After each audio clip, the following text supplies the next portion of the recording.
Hi bro, good morning. How was your night? Hope you're doing well. How is your health too? So I'm sending this voice message because of the issue going on between you and Nedu.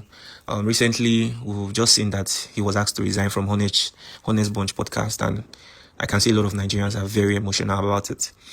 So I'm not trying to add more fire to the existing fire.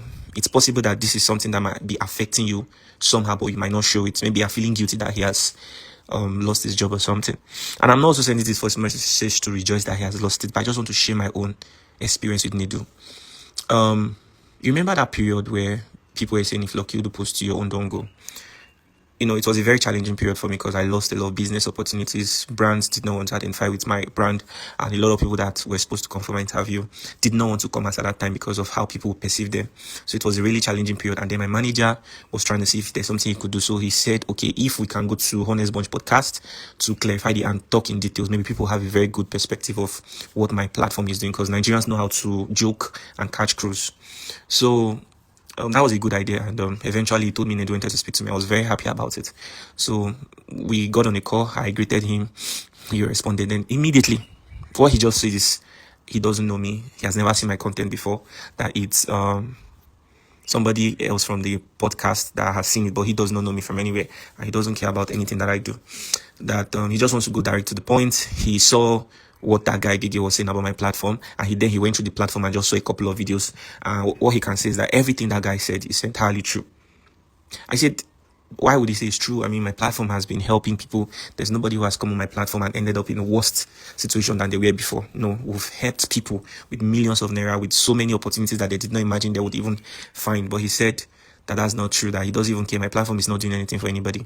That I should just humble myself, that he's inviting me to the podcast. I should just enter the next available flight and come to Lagos. That is a once in a life opportunity. And before he changes his mind, that Gigi is already on his way to Lagos, and Gigi, he will be interviewing Gigi, but he wants me to also come there to use the opportunity and join Gigi to also talk about my platform. I should challenge Gigi on the show.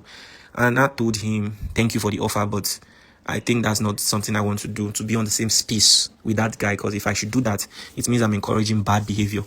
Any young person will just wake up one day and start insulting somebody, thinking that will grant them a chance to also be in that same space where they can debate who is right and who is wrong, something like that. So I think that's wrong. And I also respect the people who come to my show, my guests, so much that I would not want to do something like that. So if that's the only opportunity he wants to offer me, because he has intention to interview Gigi, but he just wants me to come there, that I would rather pass on it. And I appreciate the fact that he has been in the industry for so long and everything. But he spoke to me rudely. He said so many things that I cannot even mention. At the end of the day, he told me I should make sure this conversation does not get into anybody's ear. That he's just trying to help me. That I'm supposed to, whether he said I'm proud or something, that I'm supposed to humble myself. I'm supposed to bury my face in shame, and come to the podcast and come clear the air. Then after the phone conversation we had, that the last thing he said was I should make sure I never discuss the conversation that I had with him with anybody. That if he ever hears that I do something like that, that he's not even going to tell me what he's going to do. But I should trust that. I think he said something about, he said I'm not going to like him. I can't remember if he tried to brag that he's one of the persons that holds this industry. I can't really remember exactly everything he said anyways. But that period was just a moment that I was dealing with a lot of things. So it just felt to me like, okay, I think the whole world is against me or something. So I should just chill, mind my business, and just focus on my work, Bro, I haven't even slept all night. I was working on a document. I'm just about to sleep now. I noticed you responded. Yeah, I'm on Nedu. Messed up my self-esteem that very evening, honestly. And I felt so bad. I won't lie to you, because everybody was already saying so many things about my platform. And then he told me, I don't know you. I've never seen your content before. But when they brought up your matter, when your manager called me, that was when I even went through your platform and I saw your content. And he told me that there's nothing value that I'm doing here. The way he spoke about me, like, it was so bad. And he said, if everything Gigi said is exactly true, that I should just I should humble myself and come around to come and clear the air. So I told him that I won't be able to do that. He said, no, Allah, that Gigi is already coming. That I told him, okay, please, can you guys try not to put my platform in negative? Like, they say that one does not concern him. That even if he tries not to do it, that he's not sure, maybe his co-host might do it. And I never watched that podcast, even till today. I never even watched it. It was just that very clip that I saw on TikTok where they was talking about my platform, saying that anybody that comes to my platform ends up in worse situation. said a lot of bad things about my brand. I mean, even Honest Bunch. I'm not saying Nedu does not have money to set up his own platform, but he's on a contract as a host there. He doesn't know what it feels like to build a brand, and he gave that guy a bigger platform to even ruin my brand and everything that I worked so hard for. Bro, I had 29 staffs as of December and even till this January. But a lot of people say it's screws, but to be honest, this whole thing has really affected me in ways that I can't explain, and I don't want to talk about it, so it's not be as if maybe I'm giving power to that or that guy or something. I've lost opportunities because of that small issue.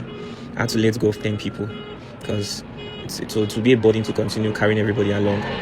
So personally, I said I didn't want to come out to talk about it because personally, I'm not the kind of guy that likes to do all these kinds of things. I just like to focus on my interviews. In fact, that's mostly the only thing you ever see me post on my platform. I just said I should let you know about this because, when his resignation letter came up, I went to the comment section and I saw a lot of people saying so many ill things about you. That's the only thing you know how to. All I can say is, Nedu, for everything you have done to everybody using that platform to your advantage, maybe because they don't want to do what you want, and then you just go there because you have the upper hand, you decide to demonize them, decide to spoil them because they don't want to bow down to you. Now God now ain't going to repay you. And to Honest Bond podcast, it's so crazy that I was actually thinking it's only Nedu, maybe now only Nedu 9 days into this thing. But it's obvious that this is what the whole brand represents. But Nedu 9 be the main kanka one. Now Nedu can't be the main kanka one. See Lucky Wudu. Imagine what people have to do to Lucky Wudu, where make the guy cry. For him to come meet me during this thing, even as everything happened, you could tell how emotional he is. Is this even fair? Is this even fair? Because you want to make YouTube money, you want to make Facebook money, then some people need to go down for you. Some people need to go down. Now, when I don't successfully put dents on the boy brand, I don't put dents on brand. Say if anybody go there and carry, I don't finish. Waiting start as joke. When I carry and come podcast, when I come spoil everything for him. And because the boy no click on join for podcast. So basically, they do wanted the boy to come so that him and Gege go the drag. They fight themselves. That's what you wanted. So that there will be more views. They will toss it to them, the fight. Make more views, they did. And that's the way it happened between Nikki the Baby and Seda. Where they beat the poor girl for inside studio. Is this even fair? Is this fair? Your karma, they come. You will learn. And you will learn the hard way. Don't play.